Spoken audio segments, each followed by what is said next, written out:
இன்னைக்கு கன்னிப்பெண் சாபம் எதனால் வருகிறது அப்படிங்கிற ஒரு விஷயத்தை தான் இன்னைக்கு நான் உங்களுக்கு கொடுக்க போறேன்.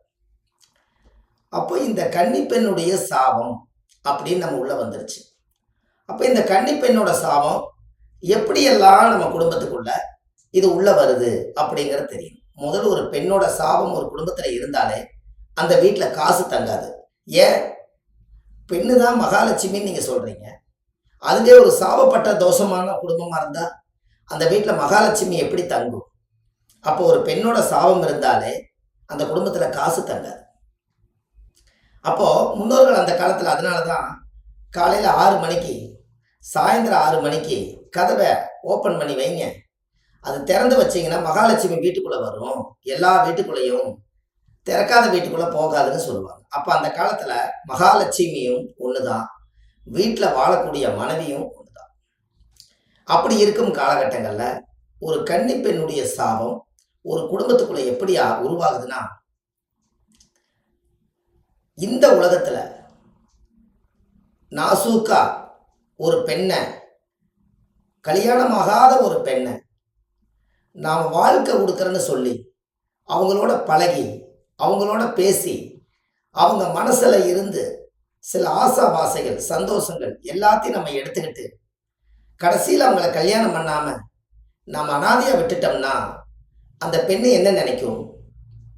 நான் வாழ்றதுக்காகத்தான் வந்தேன், என் மனசை நான் உனக்கு கொடுத்துட்டேன், கடைசியில் என்னுடைய உடம்புலேருந்து எல்லாத்தையும் எடுத்துக்கிட்டேன், ஆனால் என்னை முழுமையடையாம என்னை அனாதையா விட்டுட்டியே, நீ நல்லா இருப்பியா அப்படின்னு சொல்லி வரக்கூடிய சாபம் தான் ஒரு கன்னி பெண்ணோட சாபம்.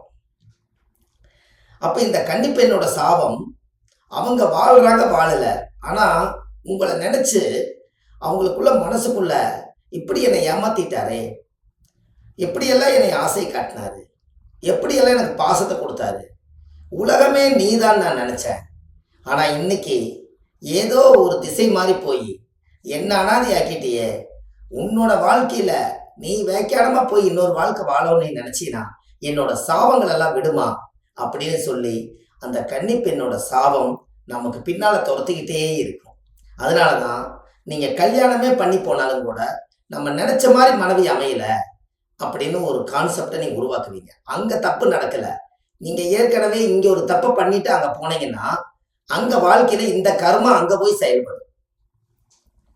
அப்ப இந்த கன்னி பெண்ணோட சாபம் கொஞ்சமா நெஞ்சமா அந்த காலத்துல எத்தனை விதமா சொல்லி ஒரு பெண்ணை வசப்படுத்தி அவங்கள நம்ம கஷ்டப்படுத்தணும், அதுக்கு உண்டான கர்மாவை நம்ம அனுபவிச்சுதானே ஆகணும்.